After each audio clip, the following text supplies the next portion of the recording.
എല്ലാവർക്കും സ്വാഗതം. ഞാൻ നിങ്ങളുടെ സ്വന്തം കുട്ടിമാഷ്.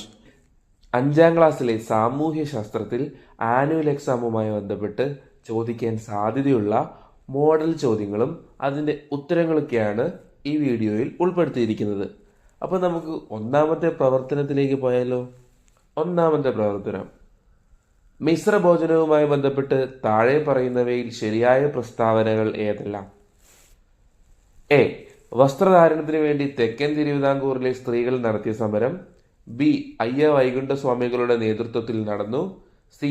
1917 മെയ് 29 എറണാകുളം ജില്ലയിലെ ചെറായിലാണ് മിശ്രഭോജനം നടന്നത്. ഡി. മിശ്രഭോജനത്തിന് നേതൃത്വം കൊടുത്തത് സഹോദരൻ അയ്യപ്പനാണ്. ഇതിൽ ശരിയായ പ്രസ്താവനകൾ ഏതൊക്കെയാണെന്നാണ് ചോദിച്ചിരിക്കുന്നത്. ഉത്തരം സിയും ഡിയും. ഏതൊക്കെയാണത്?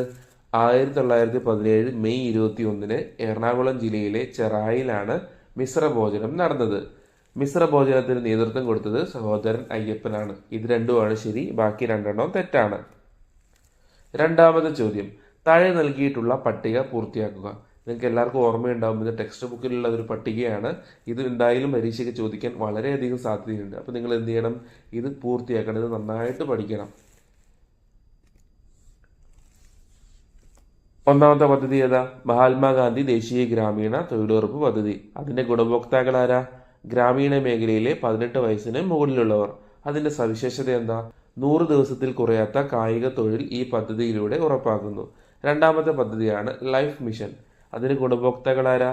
കേരളത്തിലെ വീടില്ലാത്തവർക്കും വീടും ഭൂമിയും ലഭിക്കുന്നു. അതിന്റെ സവിശേഷത എന്താ? വീട് ലഭ്യമാകുന്നു. മൂന്നാമത്തെ പദ്ധതി ഏതാ? വിദ്യാവാഹിനി. അതിന്റെ ഗുണഭോക്താക്കൾ ആരാ? ഗോത്ര സമൂഹത്തിലെ വിദ്യാർത്ഥികൾക്ക് വേണ്ടി. അപ്പം അതിൻ്റെ സവിശേഷത എന്താ? സ്കൂളിൽ പോകാൻ യാത്രാ സൗകര്യം ഉറപ്പുവരുത്തുന്നു. നാലാമത്തെ പദ്ധതി ഏതാ? തീരമൈത്രി. അതിൻ്റെ ഗുണഭോക്താക്കൾ ആരാ? വനിതാ മത്സ്യത്തൊഴിലാളികൾ. അതിൻ്റെ സവിശേഷത എന്താ? സാമൂഹിക സാമ്പത്തിക ശാക്തീകരണം. അഞ്ചാമത്തെ പദ്ധതി ഏതാ? കൈവല്യ. അതിൻ്റെ ഗുണഭോക്താക്കൾ ആരാ? ഭിന്നശേഷിയുള്ള ഉദ്യോഗാർത്ഥികൾ. അതിന്റെ സവിശേഷതയോ? അവസര തുല്യത. പ്രവർത്തനം 2: വരുമാനത്തിന്റെ ലഭ്യതയുടെ അടിസ്ഥാനത്തിൽ കുടുംബങ്ങളെ എത്രയായി തരംതിരിക്കാം? അവ ഏതെല്ലാം? ഉത്തരം: കുടുംബങ്ങളെ 3ആയി തരംതിരിക്കാം. ഉയർന്ന വരുമാനമുള്ള കുടുംബങ്ങൾ, ഇടത്തരം വരുമാനമുള്ള കുടുംബങ്ങൾ, താഴ്ന്ന വരുമാനമുള്ള കുടുംബങ്ങൾ. ഇനി ഇതിലെ തന്നെ രണ്ടാമത്തെ ഒരു ചോദ്യമാണ്: വരുമാനവുമായി ബന്ധപ്പെട്ട് താഴെ പറയുന്നവയിൽ ശരിയായ പ്രസ്താവനകൾ ഏതെല്ലാം? ശരിയായതാണ് എഴുതേണ്ടത്, തെറ്റായത് എഴുതാൻ പാടില്ല. എ. എല്ലാ തൊഴിലിനും ഒരേ വരുമാനമാണ് ലഭിക്കുക. ബി. വരുമാന സ്രോതസ്സുകളുടെ വ്യത്യാസം കുടുംബ വരുമാനത്തെ സ്വാധീനിക്കുന്നു. സി. ബാങ്ക് നിക്ഷേപത്തെ ഒരു വരുമാനമായി കാണാൻ ആകില്ല. ഡി. ഉയർന്ന വരുമാനമുള്ള കുടുംബങ്ങൾക്ക് കൂടുതൽ ആവശ്യങ്ങൾ നിറവേറ്റാൻ കഴിയുന്നു. വരുമാനവുമായി ബന്ധപ്പെട്ട് ശരിയായ പ്രസ്താവനകൾ ഏതൊക്കെയാണ്? ബിയും ഡിയും. ഏതൊക്കെയാണ്? വരുമാന സ്രോതസ്സുകളുടെ വ്യത്യാസം കുടുംബ വരുമാനത്തെ സ്വാധീനിക്കുന്നു. ഉയർന്ന വരുമാനമുള്ള കുടുംബങ്ങൾക്ക് കൂടുതൽ ആവശ്യങ്ങൾ നിറവേറ്റാൻ കഴിയുന്നു. ഇനി പ്രവർത്തനം 3 അതിൽ ഒന്നാമത്തെ ചോദ്യമാണ് ഞാനിപ്പോൾ വായിക്കുന്നത്. സൂര്യനിൽ നിന്നുള്ള അകലത്തിന്റെ അടിസ്ഥാനത്തിൽ ഗ്രഹങ്ങളെ ക്രമപ്പെടുത്തിയിരിക്കുന്നു. വിട്ടുപോയവ ഉൾപ്പെടുത്തി തന്നിരിക്കുന്ന ചാർട്ട് പൂർത്തിയാക്കുക. ബുധൻ, ശുക്രൻ കഴിഞ്ഞിട്ടുള്ള ഗ്രഹം ഏതാണ്? അത് എ ആയിട്ട് അടയാളപ്പെടുത്തിയിട്ടുണ്ട്. ചൊവ്വ കഴിഞ്ഞിട്ടുള്ള ഗ്രഹത്തിനെ ബി ആയിട്ട് അടയാളപ്പെടുത്തിയിട്ടുണ്ട്. ശനി, അത് കഴിഞ്ഞിട്ട് സി, നെപ്റ്റ്യൂൺ. അപ്പോൾ എ, ബി, സി ഇതൊക്കെ ഏതൊക്കെ ഗ്രഹങ്ങളാണെന്ന് നിങ്ങൾ കണ്ടുപിടിക്കണം. ഏതൊക്കെയാണ്? എളുപ്പമല്ലേ? ക്രമത്തിൽ ഗ്രഹങ്ങൾ ഏതൊക്കെയാണെന്ന് അറിയുവാണെങ്കിൽ നിങ്ങൾക്ക് ഇതൊക്കെ എളുപ്പം കണ്ടുപിടിക്കാൻ വേണ്ടി പറ്റും. ഉത്തരം: എ ഭൂമി, ബി വ്യാഴം, സി യുറാനസ്. അതിൽ തന്നെ രണ്ടാമത്തെ ചോദ്യമാണ്: താഴെ തന്നിരിക്കുന്ന ചോദ്യങ്ങൾക്ക് ഉത്തരം കണ്ടെത്തി എഴുതുക. ഭൂമിയുടെ ഏറ്റവും അടുത്ത് സ്ഥിതി ചെയ്യുന്ന നക്ഷത്രം ഏതാണ്? ബി. നക്ഷത്രങ്ങൾ ചെറുതായി കാണപ്പെടുന്നത് എന്തുകൊണ്ടാണ്? സി. ഏറ്റവും ചൂട് കൂടിയ ഗ്രഹം ഏതാണ്? ഡി. എന്താണ് ഗാലക്സി? ഇനി നമുക്കിതിൻ്റെ ഉത്തരം നോക്കിയാലോ. എ ക്വസ്റ്റ്യൻ എന്താണ്? ഭൂമിയുടെ ഏറ്റവും അടുത്ത് സ്ഥിതി ചെയ്യുന്ന നക്ഷത്രം ഏതാ? സൂര്യനാണല്ലേ. ഇനി ബി ക്വസ്റ്റ്യൻ ഉത്തരം എന്താ? നക്ഷത്രങ്ങൾ ചെറുതായി കാണപ്പെടുന്നത് എന്തുകൊണ്ടാണ്? സിമ്പിൾ ആണല്ലേ, ഭൂമിയിൽ നിന്ന് വളരെ അകലെ സ്ഥിതി ചെയ്യുന്നത് കൊണ്ട്. മൂന്നാമത്തെ ചോദ്യം എന്താ? ഏറ്റവും ചൂട് കൂടിയ ഗ്രഹം ഏതാണ്? ശുക്രൻ. നാലാമത്തെ ചോദ്യം എന്താ? എന്താണ് ഗാലക്സി? ഉത്തരം എന്താ? കോടിക്കണക്കിന് നക്ഷത്രങ്ങൾ ഉൾപ്പെടുന്ന നക്ഷത്ര കൂട്ടങ്ങളാണ് ഗാലക്സികൾ. ഇനി പ്രവർത്തനം 4 നമുക്ക് നോക്കാം. അതിലെ ഒന്നാമത്തെ ചോദ്യം: ശുക്രന്റെ സവിശേഷതകൾ ഉൾപ്പെടുത്തിയ ഒരു തിരിച്ചറിയൽ കാർഡ് തയ്യാറാക്കിയിരിക്കുന്നത് നോക്കൂ. ഇതുപോലെ ഭൂമിയുടെ തിരിച്ചറിയൽ കാർഡ് തയ്യാറാക്കുക. ശുക്രന്റെ തിരിച്ചറിയൽ കാർഡ് നമുക്കൊന്ന് നോക്കാം. ഏറ്റവും തിളക്കമുള്ള ഗ്രഹം, ഏറ്റവും ചൂടുള്ള ഗ്രഹം, ഉപഗ്രഹങ്ങൾ ഇല്ല. ഇനി നമുക്ക് ഭൂമിയുടെ തിരിച്ചറിയൽ കാർഡ് തയ്യാറാക്കിയാലോ? ഒന്ന് നോക്കിക്കേ. ബഹിരാകാശത്ത് നിന്ന് നോക്കുമ്പോൾ നീല നിറം, ഭൂമിയുടെ ആകൃതി ജിയോയിഡ്, ജീവനുള്ള ഒരേ ഒരു ഗ്രഹം, ഭൂമിയുടെ ഉപഗ്രഹം ചന്ദ്രൻ. ഇനി രണ്ടാമത്തെ ചോദ്യമാണ്, നക്ഷത്രങ്ങളുടെ പ്രത്യേകതകൾ എന്തൊക്കെയാണ്? ഉത്തരം, ഭൂമിയിൽ നിന്ന് വളരെ അകലെ സ്ഥിതി ചെയ്യുന്നവയാണ് നക്ഷത്രങ്ങൾ. അതുകൊണ്ട് തന്നെ നക്ഷത്രങ്ങളെ ചെറുതായി മാത്രമേ കാണുവാൻ കഴിയൂ. സ്വയം കത്തുന്ന ഭീമാകാരമായ ആകാശഗോളങ്ങളാണ് നക്ഷത്രങ്ങൾ. നക്ഷത്രങ്ങൾ വലിയ അളവിൽ താപവും പ്രകാശവും പുറത്തുവിടുന്നു. കോടിക്കണക്കിന് നക്ഷത്രങ്ങൾ ഉൾപ്പെടുന്ന നക്ഷത്ര കൂട്ടങ്ങളാണ് ഗാലക്സികൾ. ഇനി പ്രവർത്തനം 5. താഴെ തന്നിട്ടുള്ള ചോദ്യങ്ങൾക്ക് ഉത്തരം എഴുതുക. ഋതുക്കൾ ഉണ്ടാകുന്നതിന് കാരണമാകുന്ന ഭൂമിയുടെ ചലനം ഏത്? ഉത്തരം, പരിക്രമണം. ഋതുക്കൾ എന്ന് പറഞ്ഞാൽ കാലാവസ്ഥകളാണ് കേട്ടോ. ഇനി അടുത്തത്, രാവും പകലും ഉണ്ടാകുന്നതിന് കാരണമാകുന്ന ഭൂമിയുടെ ചലനം ഏത്? എളുപ്പമല്ലേ? ഏതാണ്? ഭ്രമണം.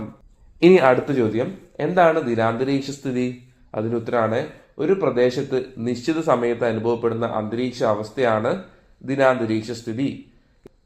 ഇനി അടുത്തത്, ധ്രുവ പ്രദേശങ്ങളിൽ അധിവസിക്കുന്ന ജനവിഭാഗങ്ങൾ അറിയപ്പെടുന്നത് ഏത് പേരിലാണ്? ഇന്യൂട്ടുകൾ.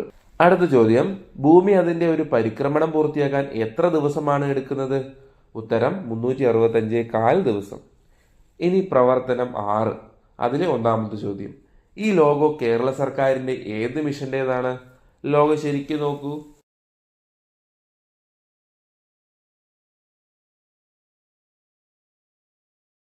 ഇനി രണ്ടാമത്തെ ചോദ്യമാണ്, കേരളത്തിന്റെ ഭൂപ്രകൃതി ഭൂപടം വിശകലനം ചെയ്ത് താഴെ പറയുന്ന വിവരങ്ങൾ കണ്ടെത്തുക.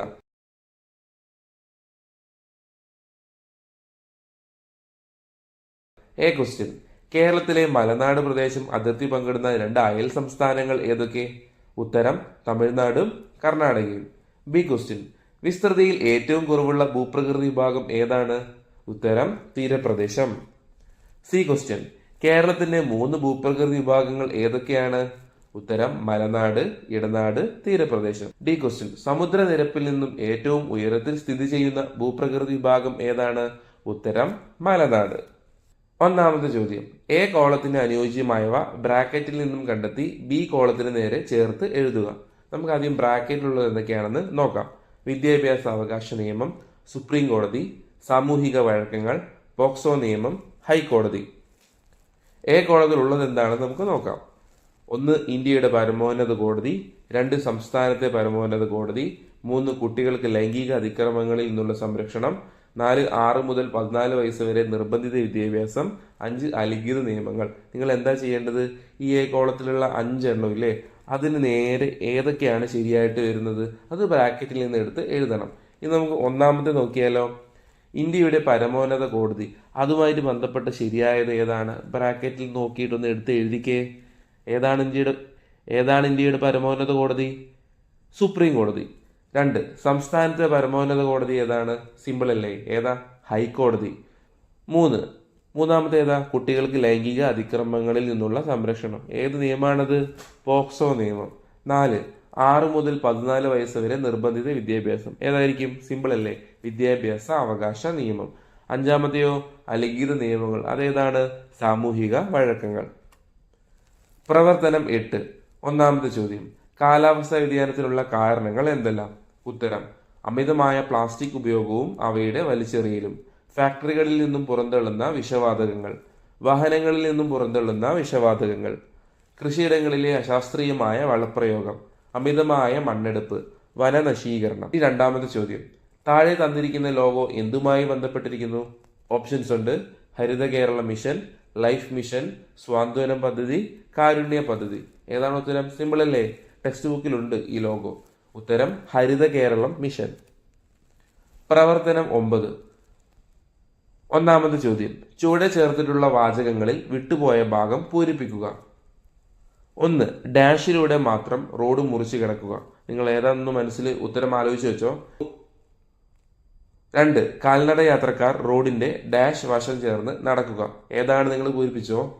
3 ഡാഷ് പേരിൽ കൂടുതൽ റോഡിന്റെ വശം ചേർന്ന് നടക്കരുത്. ഇനി ഉത്തരം നമുക്ക് നോക്കിയാലോ. ഒന്നാമത്തെ എന്താ? സീബ്ര ക്രോസിംഗിലൂടെ മാത്രം റോഡ് മുറിച്ച് കിടക്കുക. രണ്ടാമത്തെയോ? കാൽനട യാത്രക്കാർ റോഡിന്റെ വലതുവശം ചേർന്ന് നടക്കുക. മൂന്നാമത്തെയോ, 2 പേരിൽ കൂടുതൽ റോഡിന്റെ വശം ചേർന്ന് നടക്കരുത്. കിട്ടിയില്ല ഉത്തരം. ഇനി ഇതിൽ തന്നെ രണ്ടാമത്തെ ചോദ്യം, നിത്യജീവിതത്തിൽ പാലിക്കുന്ന ഏതെങ്കിലും 2 നിയമങ്ങളുടെ പേര് എഴുതുക. ഞാൻ 3 എണ്ണത്തിന്റെ പേര് എഴുതിയിട്ടുണ്ട്. ഗതാഗത നിയമം, പരിസ്ഥിതി നിയമം, ട്രാഫിക് നിയമം. ഇനി പ്രവർത്തനം 10. ഒന്നാമത്തെ ചോദ്യം, താഴെ പറയുന്ന വാർത്തകളും അറിവുകളും ഏത് കാലത്താണ് സാധാരണയായി ഉണ്ടാകാറുള്ളത്? എ. ഉയർന്ന പ്രദേശങ്ങളിലുള്ളവരോട് മാറി താമസിക്കാൻ സർക്കാർ നിർദ്ദേശിച്ചു. ബി. സൂര്യതാപം തൊഴിൽ സമയം പുതുക്കി നിശ്ചയിച്ചു. സി. ആലിപ്പഴ വർഷം കൃഷി നശിച്ചു. ഒന്നാമത്തെ ഉത്തരം എന്താ? ഉയർന്ന പ്രദേശങ്ങളോട് മാറി താമസിക്കാനൊക്കെ പറയുന്നത് ഏത് കാലത്താണ്? ഉത്തരം മഴക്കാലം. സൂര്യതാപം തൊഴിൽ സമയം പുതുക്കി നിശ്ചയിച്ചു. സൂര്യതാപമൊക്കെ ഏത് കാലത്താണ് ഉണ്ടാവാറുള്ളത്? ബി. വേനൽക്കാലം. സി. ആലിപ്പഴ വർഷം. ആലിപ്പഴ വർഷം തന്നെ കേൾക്കുമ്പോൾ തന്നെ അറിയാം അല്ലേ, ആലിപ്പഴ ഐസ് കട്ടയാണ്. അപ്പൊ അത് ഏത് കാലത്തായിരിക്കും? മഞ്ഞുകാലം. ഇനി ഈ പ്രവർത്തനത്തിന്റെ രണ്ടാമത്തെ ചോദ്യം, സൗരയൂഥത്തിന്റെ കേന്ദ്രം സൂര്യനാണെന്ന് കണ്ടുപിടിച്ചത് ആരാണ്? സിമ്പിൾ അല്ലേ? ഉത്തരം നിക്കോളാസ് കോപ്പർനിക്കസ്.